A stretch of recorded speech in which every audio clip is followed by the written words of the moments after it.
सासू माँ बदल गई।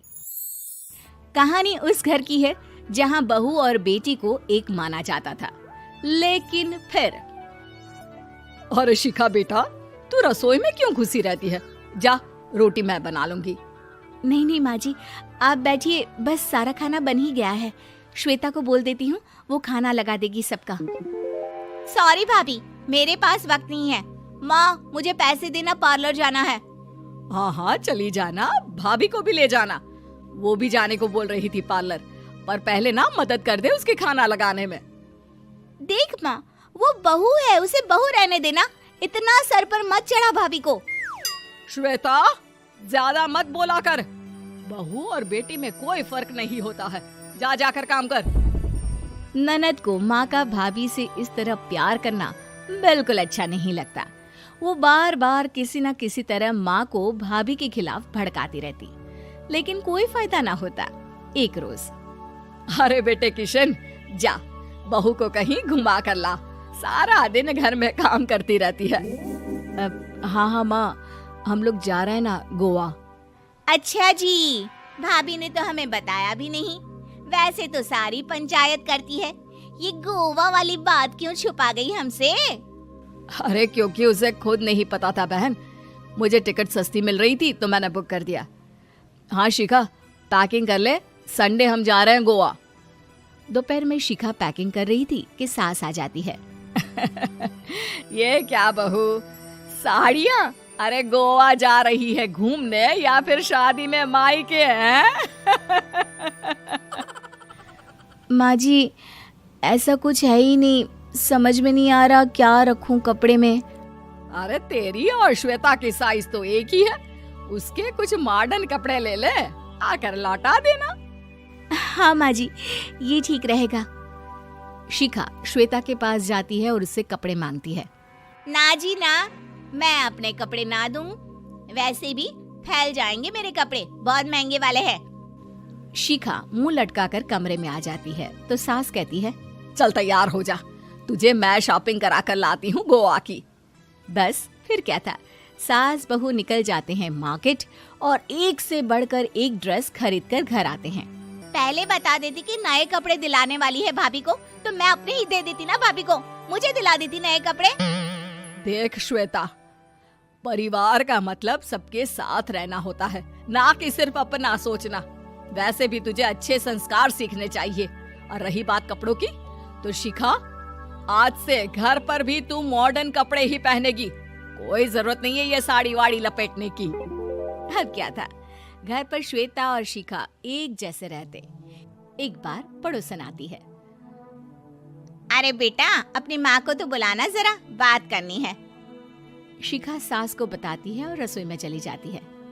ये आपकी बेटी बहुत बड़ी हो गई है, इसके लिए एक रिश्ता है, कहो तो बता दूं। ये बेटी नहीं बहू है, घर में सब एक जैसा ही रहता है। वैसे मेरी बेटी भी बड़ी हो गई है, कोई रिश्ता हो तो जरूर बताना। पड़ोसन रिश्ता लेकर उन लोगों के घर आती है। तब श्वेता की होने वाली सास कहती है, तो ये घर है, कितने मंजिल का है? और ये बहू ने आपकी क्या पहन रखा है, जीन्स टॉप? अरे भाई, साड़ी वाड़ी नहीं है क्या इसके पास?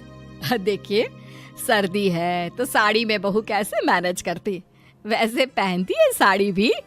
देखिए, हम लोग ठहरे पैसे वाले लोग, कोई कमी नहीं है हम लोगों के पास पैसों की, बहुत पैसे हैं, जमीन, नौकर चाकर, कार, सब कुछ है, लेकिन घर में संस्कारी बहू चाहिए, समझ रही हैं ना आप?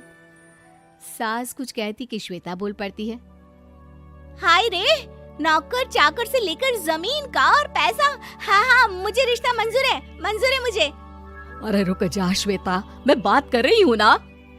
देखिए, हम लोगों के घर इतनी आजादी नहीं मिलेगी। अरे हाँ कर देना माँ, हाँ कर दे जल्दी से। सास क्या करती, बेटी की शादी ऐसे घर में कर देती है जहाँ ना उनके विचार मिलते हैं और ना ही आचार। शादी के बाद एक रोज फोन पर, श्वेता बेटा, एक बार घर आ जा, बहुत दिल करता है तुझे देखने का। माँ, वो घर पर बहुत काम होता है, कैसे आऊँ? बड़ा घर है, लेकिन आने जाने वालों की लाइन ही लगी रहती है।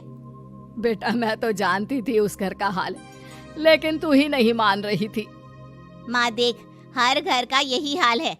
तेरी बेटी को यहाँ घूंघट हटाने की परमिशन नहीं है और एक तरफ भाभी स्कर्ट पहनकर घूम रही है।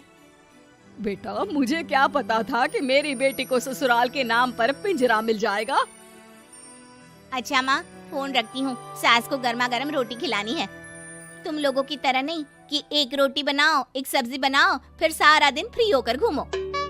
सास फोन तो रख देती है, लेकिन सोच में पड़ जाती है कि एक तरफ बेटी जिसे कोई आजादी नहीं, वहीं दूसरी तरफ बहू जिसे देखकर लगता ही नहीं कि उसकी शादी भी हुई है।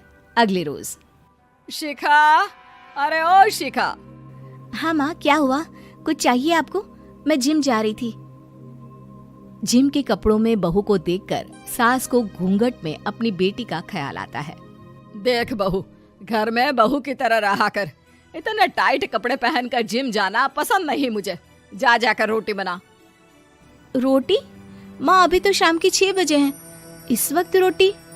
अब क्या मेरे खाने पीने पर भी पहरा है? अरे जब मर्जी तब मैं अपने घर में खा भी नहीं सकती क्या? बहू को अजीब लगता है। वो समझ नहीं पाती कि जो सास कल तक इतनी सपोर्टिव थी, उन्हें अचानक से क्या हो गया। वो किचन में जाती है, गरम रोटी के साथ 2 तरह की सब्जी, रायता, सलाद सब लेकर सास के पास आती है। माँ जी, खाना।